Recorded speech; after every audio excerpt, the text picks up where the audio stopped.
asalaamaaleykum mbokku internet yi ñuy seetaan à travers seen kaddu tey nag ñu ngi fii place de la nation comme ni ñu leen ko waxee woon la fois dernière li nga xam ne moom mooy commémoration bu 23 juin 2011 tey nga gis ne ñu ngi ci 10e année ñi nga xam ne ñoom ñooy mouvement gouvernement bi ñoom tey dañoo amal fii nga xam ne moom mooy place de la nation boo gisee nag tey ñaar la parti opposition ak ñi nga xam ne ñoom ñooy parti au pouvoir parti opposition bi nag tey ñu ngi amalee li nga xam ne moom mooy seen commémoration wu 23 juin fële ci terrain wu HLM Grand Yoff ñi nga xam ne nag ñoom ñooy waa parti au pouvoir ñoom ñoo amee fii nii nga xam ne moom mooy place de la nation boo xoolee nag gis ne mobilisation bi bëri na trop instant yi nag daf may delloo li nga xam ne moom mooy campagne électorale ndax boo gisee tey jii nii li nga gis fii nii daf lay jox li nga xam ne moom mooy meeting commémoration wu 23 juin nag nekk na loo xam ne dañoo loon xeex li nga xam ne moom mooy 3e mandat bi nga xam ne ancien président de la république Abdoulaye Wade def na ko fi muy que ne dafa bëggoon coûte que coûte que kii di doomam Karim Wade succédé ko mais population bi dañoo taxaw temm ne leen loolu du mës a am gis ngeen nag mobilisation bi fii man damay laajte ndax nombre de morts yeeg nombre de décès yi amoon le 23 juin 2011 ndax loolu la ñuy commémorer wala ñii dañuy célébrer li nga xam ne moom mooy meeting fële nag nga xam ne moom mooy stade Léopold Sédar Senghor ci terrain HLM Grand Yoff gars yi ñu ngi foofu ngir commémorer li nga xam ne moom mooy 23 juin ngir lan taxaw temm ne li nga xam ne moom mooy 3e mandat dañuy taxaw temm comme ni mu defee woon 23 juin bi passé ne loolu du mës a am benn yoon mais nag fii nag boo seetloo da ngay gis ne meeting la gën a nuroo que li nga xam ne moom mooy commémoration di fàttali rek ne 23 juin 2011 doonoon na benn histoire boo xam ne marqué na histoire du Sénégal fii nga xam ne moom mooy Sénégal fii rawatina Ndakaaru Ndiaye nga xam ne amoon na ay blessé li nga xam ne moom mooy 109 blessé ak 11 blessé yoo xam ne ay homme de tenue lañu woon loolu nag moo nekkoon bilan bi nga xam ne amoon na ci affrontation yi nga xam ne moom lañ jot a génn lii nag tey ji nag ñu ngi fii di jéem a xool yan autorité la ñu war a mën a introsé maa ngi sama wet benn waay boo xam ne mi ngi nii moom dañoo bëgg mu wax ñu lan la xam tey jii nii ci li nga xam ne moom mooy commémoration wu 23 juin 2020 lan nga xam ci tey jii nii tam lan moo la indi fii tey ci commémoration 23 juin 2021. Voilà, merci beaucoup. Donc ñu ngi ñëw fii pour fêter li nga xamante ne mooy les 10 ans yi nga xamante ne M23 am na ko on faisait partie des jeunes yi nga xamante ne ñoo fi nekkoon derrière l'opposition di xeex di reyante pour notre démocratie et voilà aujourd'hui on est là on se range derrière le président mais on se bat toujours pour la démocratie sénégalaise c'est une fierté de valoriser la démocratie sénégalaise et nous y sommes et nous resterons dans cette démocratie. Nous allons continuer de lutter pour la démocratie sénégalaise. On encourage tout le monde à cela et on invite tout le monde aussi à cela, mais pacifique. Voilà, il faut qu'on arrête ce genre de choses. Non, non. On peut faire ça, on peut consolider notre démocratie, on peut faire des marches, on peut montrer notre mécontentement, mais sans pour autant faire des dégâts matériels. Parce qu'après tout, les gens du pouvoir vont partir et les autres vont venir. Comme le disent, les hommes passent, mais les institutions demeurent. Donc on peut se lutter pour une démocratie solide et dure. Vive les ambassadeurs du M23 et que voilà, pour une démocratie meilleure et un Sénégal meilleur. Merci. D'accord, ñu gis ne manifestation bi dafa am ñaari parti muy parti opposition ak ñi nga xam ne ñoom ñooy parti gouvernemental. Waaw, j'aurais bien aimé que mu nekk benn. Parce que la démocratie est la démocratie pour tout le monde. Donc, si les gens sont de l'opposition et que nous avons besoin de faire une manifestation, bon, je m'en ai, warul am. Parce que les opposants devaient être ici. C'est une fierté de voir le pouvoir venir, d'organiser une manifestation. C'est pour la démocratie. C'est à saluer. Et je déplore fortement le fait de voir deux équipes. J'aurais aimé bien que ñu nekk benn équipe pour ñu mën a xeex pour la démocratie voilà. ñu gis ne aussi tamit li nga xam ne moom mooy 23 juin 2011 dañ doon xeex ngir li nga xam ne moom la ancien président Abdoulaye Wade defoon fii tey jii nii lu tax ñi nga xam ne ñoom ñooy parti au pouvoir tey ñoom ñoo ñëw pour commémorer li nga xam ne moom mooy 23 juin. bon parce que ñoom ñoo nekkoon les acteurs ñoom ñoo nekkoon ci li nga xamante ne mooy combat boobu di xeex pour li nga xamante ne mooy 3 mandats 4 mandats am mais là où je vous parle bi ñu defee li nga xamante ne mooy référendum wax nañ ne léegi Sénégal ñaari mandat moo fi am donc le président la ñuy xool ba xam moom lan la ko waa conseil constitutionnel may après mu doxee ko parce que avant conseil constitutionnel dafa mayoon Abdoulaye Wade ne ko yow am nga droit dem élection et dafa dem élection donc si Macky Sall moom mi nekk ci pouvoir bi constitution bi da ko may pour mi nga xamante ne mu war a dem élection mais moom il a dafa war a dem élection parce que constitution bi moom mooy dogal waaye nag su fekkee étigam ak déontologie may ko loolu ça lui concerne mais waruñu basé wu ci li Macky Sall war a décider dañu war a basé wu ci li nga xamante ne mooy constitution bi moom la dogal parce que loolu mooy démocratie. mais yow am nga yaakaar ne Macky Sall dina reposer 3e mandat. ndax am naa yaakaar ne Macky Sall waaw man am naa yaakaar ne Macky Sall dina posé wu waat 3e mandat parce que constitution Sénégal may na ko daf ko war a def pour consolider li nga xamante ne mooy démocratie waru ko bu ko defee. defu ko parce que Macky Sall moo fi doon xeex ñetti mandat daf ko def pour dëgëral li nga xam te ne mooy démocratie Sénégal. wante tamit tey li nga xam ne Macky Sall 2011 maanaam Macky Sall 2011 li nga xam ne moom la doon xeex ba waraloon tey ji 23 juin tey jii nii moom la ñeneen ñi tamit di xeex ngir moom. waaw comme li ma la waxoon sànq tantôt bi nga Macky Sall di xeex boobu maanaam constitution bi conseil constitutionnel waxagul mais actuellement nii dañoo def ay référendum pour éclaircir affaire yi les choses étaient très claires donc la balle est dans le camp si li nga xam ne mooy conseil constitutionnel bi mu édifier ñu si sort bi su conseil constitutionnel ne waaw pour la démocratie sénégalaise on doit se ranger sur cela. Fagna dëkk Grand Médine di responsable APR à Grand Médine mais tey dañu ñëw ci turu les défenseurs de la République ginnaaw bi ñu mobiliser waa Grand Médine ba pare ñu ñëw au nom des défenseurs de la République participer ci journée bi nga xam ne mooy journée le 23 bi nga xam ne feetu Sénégal la ndax bés la boo xam ne dañ ko war a sargal ndax bés la boo xam ne Sénégal daf ci am ay avancées démocratiques yoo xam ne ñu ñëpp dañ ko war a jàpp dañ ko war a jàpp boole ci ndaw ñi pour ëllëgu réew mi mën a jëm ci kanam donc ci loolu nag ñu ciy woo Sénégalais yëpp ñu gën a bàyyi xel ne Sénégal démocratie bi mu am amul fenn ci Afrique donc kon nañu ñun ñëpp góorgóorlu ba kenn bañ ko yàq. kon a xam lan moo waral ñaari parti yi. maanaam lan moo waral ñaari manifestation. waaw xam nga ñaari manifestation mënul am benn moo mën a am muy place de l'Obélisque ndax fii la xewee ak ñi ko xewaloon ñi ko doxoon ñooñu ñooy ñëwaat fii tey les usurpateurs nag bu leen neex ñu dem bu leen neex mais 23 juin moom fii la dëkk place de la nation la ñi nga xam ne ñoo ko xeexoon ñoom rek ñoo fiy teewaat tey donc kon keneen ku bëgg a def leneen nous sommes en démocratie lay bàyyi nga def li nga def mais nag kenn mënul usurper bés bi moom kenn mënu ko jël ku dul ki fi war a ñëw tey mooy son excellence le président Macky Sall ak nawleem yi mu àndaloon dem jëli réew mi ànd ak ñoom di liggéey ba tey jii nii def bloc di liggéey Sénégal. li nga xam ne moom mooy opposition bi dañuy xeex tey li nga xam ne moom lañ doon xeex 2011 te tey président waaw xam nga opposition sénégalais yi amul opposition Sénégal bi ñu nekk non amuñu lu ñu wax bu ñu waxantee dëgg rek ñoo ngi ci télé yi waxuma toog ci mbedd bi di saaga de dañuy toog ci télé yi di saaga président di saaga kilifa diine yi nekk ci réseaux sociaux yi di saaga ni ñëpp lépp lu ñu amoon yàq nañ ko mais looloo tax tey ñun ñëpp ñu dellu siwaat fii tey pour delloo siwaat ñu delloo siwaat seen xel ne réew mi réewu yar la réew mu worma la réew mi réewu diine la dafa may jikko yoo xam ne dañ ko war a sàmm wormaal mag ji wormaal kilifa yi moo waral tey dañ leen di woowaat ñoom ñëpp ñu xoolaat. waaw ma ne xam nga 3e mandat non événement la képp ku koy wax da ngay wax lu nga xam ne moo la neex ndax 3e mandat du man maa koy wax kañ la du man maa wax ku si am sañ-sañ du yow yaa koy wax du benn sénégalais dañoo nekk ci réew moo xam ne pays de droit la donc ñi nga xam ne ñoom ñooy gérer wàllu woo bu jotee ñoom ñooy wax ki mën a bokk ak ku mënul bokk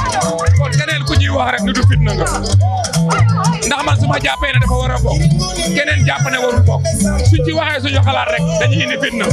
mais dama jàpp ne dañ ko war a bàyyi ñi nga xam ne ñoom ñoo ko yellool muy conseil constitutionnel ñoom ñu àtte mais ñun ragaluñu loolu xam nga lan ci lan lañu concentré wu mooy PAP 2A bi nga xam ne le président Macky Sall da ko proposé aux Sénégalais yi mooy biñ ko falaatee ba proposé ko ci fal ko ci mu war a jël réew mi soxali ko dimbali ndaw yi ci emploi jàppale famille ci lépp loo xam ne ñu koy xaar ci moom maanaam soxali réew mi ci digg yi nga xam ne moom la defoon donc ci loolu la ñuy concentré wu ci loolu lañ koy gunge ci loolu lañ koy jàppale ku xool tournée bi nga xam ne sénégalais yi xam nañu sénégalais yi ñu yeewu lañ ñu am fulla lañ waaw di leen wax rek ne bés bi moom le 23 juin ñun ñëpp ñoo ko bokk dañu waroon ñëw ñun ñëpp ñu fàtte affaire parti ñu jàppale Sénégal wax suñu démocratie kon la toll ñun ñëpp ñu ànd rectifié wu ñoom ñu xoolaat seen bopp xam ne politique bu saaga ak politique bu soxor bi nga xam ne am na maintenant ñu dindi ko fi parce que Sénégal réewu teranga la réewu masla la réewu nit ñu baax la donc di leen woowaat ci loolu ne tey bés bi fii la safee place de la nation ñoom ñëpp fii lañ waroon ñëw ñu bokk defandoo ko wane ne Sénégal benn la kenn mënu koo xar ñaar suñu paree nag ku nekk delluwaat sa parti ndax ñëpp xam na ne 23 juin Moustapha Niasse la Macky Sall la Ahmed Dansokho la mais ñooñu la ak ndawu APR yeeg socialiste yi ñooñu la loolu kenn mënu ko dindi ñoom Barthélémy Dias si lañ bokk nag moo tax tey fii moo war a nekk seen place parce que Sénégal benn rek la te ñun ñëpp ñoo war a ànd nekk benn su bés bi jeexee ku nekk dellu la dañu war a wax suñu xalaat wax nan la ñu gën a booloo pour defar réew mi pour masla bi gën a am te bés bi moo tax wala ñun ñëpp ñu ñëw ndax bés bi suñu bés la moo tax ñëw jël si ko. Les patriotes dont je parle ne sont mus que par leurs propres intérêts. Aujourd'hui, il faut retenir que le Sénégal est debout, pour célébrer 10 ans du mouvement M23 qui est né dans la contestation sérieuse parce que on a voulu, à un instant donné de l'histoire, tripatouiller la constitution du Sénégal. En 2011, non à notre constitution, non au troisième mandat. Mais comme si l'histoire se répète aujourd'hui. L'histoire ne se répète pas.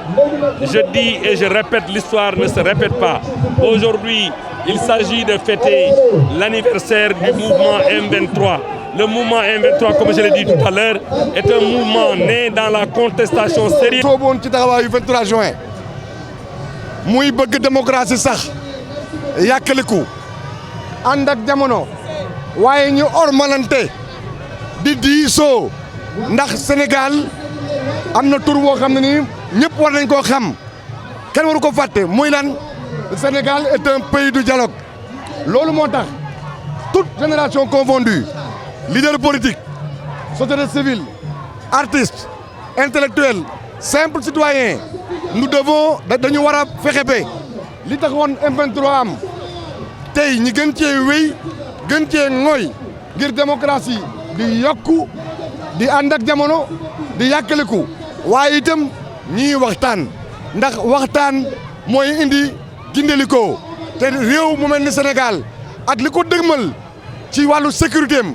ak li ko wër dëgmal ci ay farata jëm ci ndaw ñi dem ci jigéen ñi te lu àndul ak parparloo lu àndul ak wàcc taxas wet loolu mënuñu koo saytu saafara ko Sénégal wéy di nekk démocratie tant que du ñuy waxtaan ak a diisoo loolu moo tax nga ne ci pouvoir bi ak nga ne ci opposition bi kenn ku ne am nga noo gisee 23 juin kon nag du gàcce du erreur du sax lu ñaaw kenn ku ne commémorer célébrer fêter fàttaliku 23 juin ci ni mu ko bëggee ñun ñëpp nañu taxaw tem tey la wàllu gën a ay.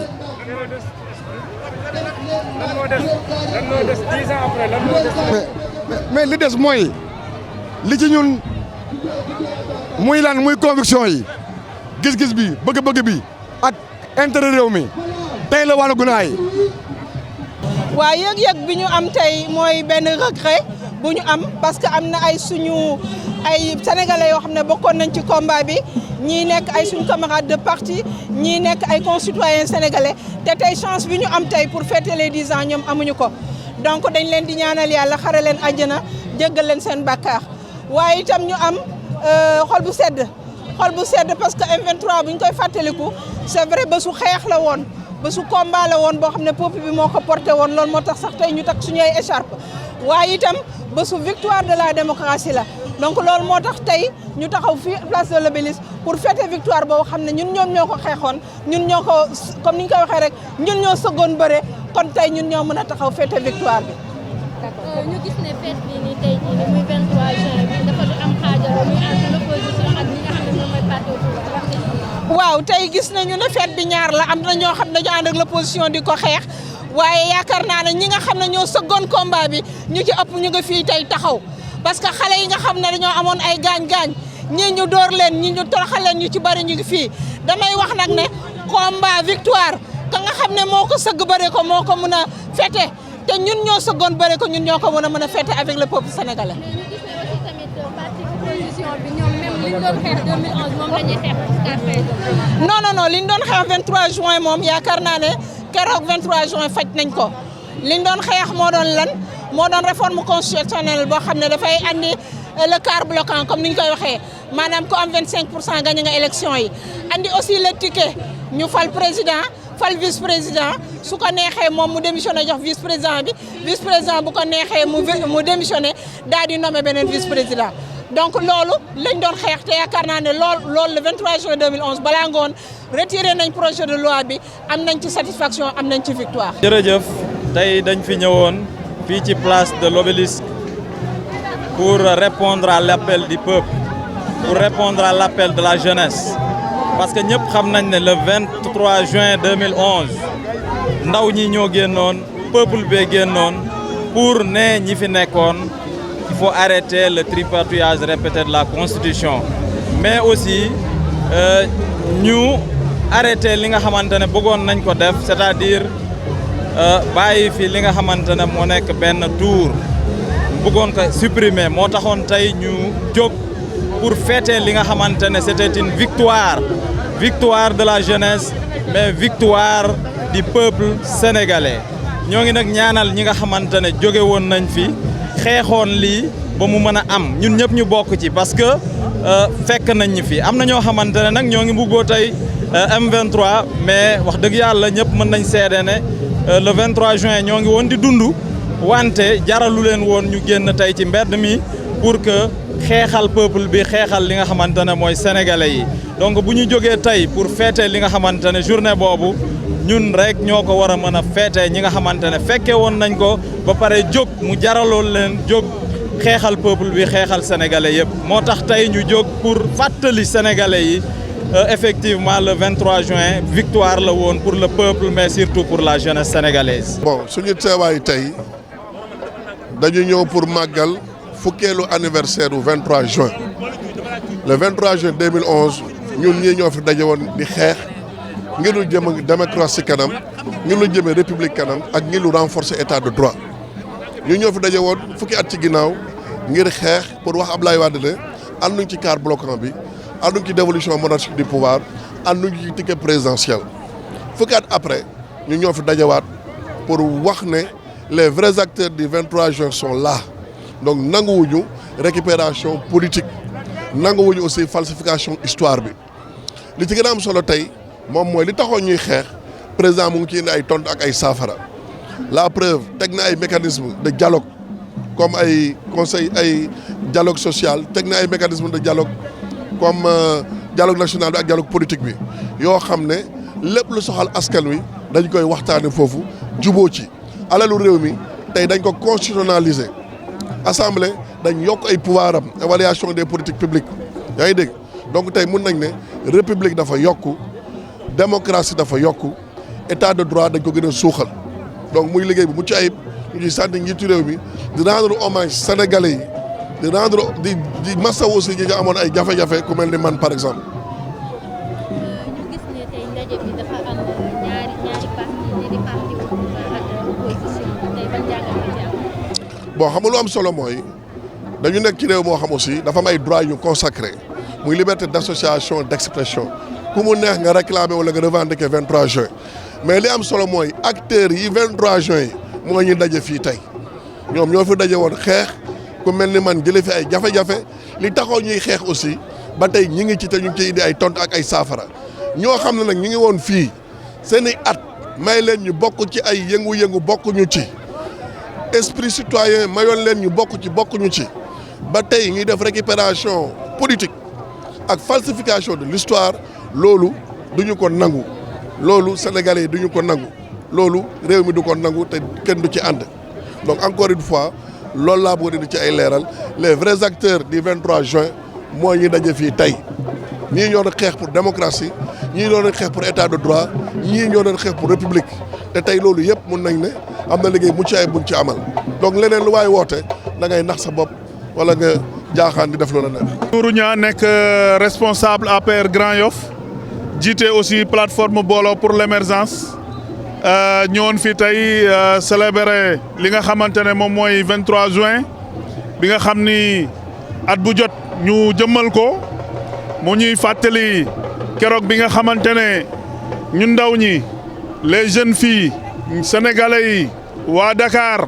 ñëpp génn mouvement yi association yi parti politique yi ñun ñëpp keroog bu ñu taxawee di xeex ngir démocratie sax fii keroog bu ñu taxawee di xeex ngir démocratie am si réew mi loolu la ñuy fàttali tey bés la boo xam ne dama si profito di rendre hommage ñi nga xamante ne ñoom ñooy ay jeunes yi nga xam ni ñun ak ñoom ñoo àndoon di xeex ñu ñàkk si seen bakkan ñi ñàkk seen alal ñi ñàkk am si ay gaañu tey muy bésu fierté si man ndax nag bu ñu àndee xeex démocratie ba tollu fii gis nañ ne démocratie maintenant am na si dëkk bi avancé na bari na loo xamante ne moo taxoon ñu taxaw di xeex ngir Sénégal bu bees ñu taxaw di xeex ngir Sénégal bi nga xam ne ñëpp dañ ciy bokk yem waaye tey am nañ ci satisfaction am nañ ci contentement gis nañ ne képp koo xamante ne bokkoon na ci 23 juin tey teew nga fi ngir ñu sargal suñu réew sargal suñu démocratie sargal suñu jeunesse surtout nag département de Dakar ndaw yi nga xam ne dañoo farlu woon ànd daf benn say jiital président Macky Sall ba tey ji rëccuwuñ ko gis nañ ci ay ndam gis nañ ci ay résultats loolu dafay firndeel ni Sénégal réewu jàmm la Sénégal réewu sutura la waaye Sénégal réew la bi nga xam ne ñëpp dañu war a ànd pour Sénégal bu baax. ñu gis ne tey jii maanaam bés bi tey jii dafa am ñaari direction ñii dañoo dem parti opposition bi ak waaw ni ma ko mën a jàngatee lenn rek la bu fekkee ne 23 juin mooy ñi ngeen gis fii tey place de Obélisque bu fekkee ne nag ñeneen ñi nga xam ne dañoo bëgg a sos leneen gis ngeen leen parce que tey 23 juin yéen ñëpp xam ngeen ne ba ñu koy xeex barki Demba Ndiaye ñi nga xamante ne tey ñoom ñoo wootee gauche kenn nekku ci woon. donc ñi nekkoon 23 juin ñu ñoo taxaw tey mooy xeex nañu ngir démocratie sax ñu ànd tey di célébrer xeex ak engagement bi nga xamante ne amoon nañu ko pour changer suñu doxalinu réew pour xeex ngir constitution bu Sénégal kenn bañ ko laal. tey gis ngeen ne ñi nga doon xeex barki démb ak démb tey ñoom ñoo daje fii tey ñeneen nag ñi nga xamante ne tey woote nañu waaye dama leen di wax ni 23 juin passé ba ñu koy xeex ngir démocratie sax ñoom fu ñu nekkoon booba jamono ñu ngi tëdd seen lal yi ñu ngi tëdd seen kilim yi ñu ngi tëdd seen hôtel yi tey ñun ñu nekk di xeex ci terrain bi tey lii dafay firndeel xeex bi ñu xeex barki démb dafay firndeel ñi nga xam ne ñàkk nañu seen bakken ngir démocratie am ci réew mi kooku nag dafay baax sénégalais yëpp ñu xam ni ay benn cause la woon boo xamante ne lépp lu jëm ci wàllu démocratie dañ ko doon salfaañe tey ñu gis ni démocratie ñëpp ànd nañ ci booloo daf benn say ngir démocratie Sénégal avancé ñu ngi ci am contentement gis nañ ne tey ñëpp célébré nañ ko ci jàmm ak salaam ak sutura Sénégal réewu jàmm la Sénégal réewu xéewal la waaye Sénégal dëkk la boo xam ni ñëpp dañu war a ànd daf benn say warul am affaire u ethnie warul am affaire dara lu dul jàmm ak salaam donc ñi nga xam ne dañuy wootee ay di woote ethnie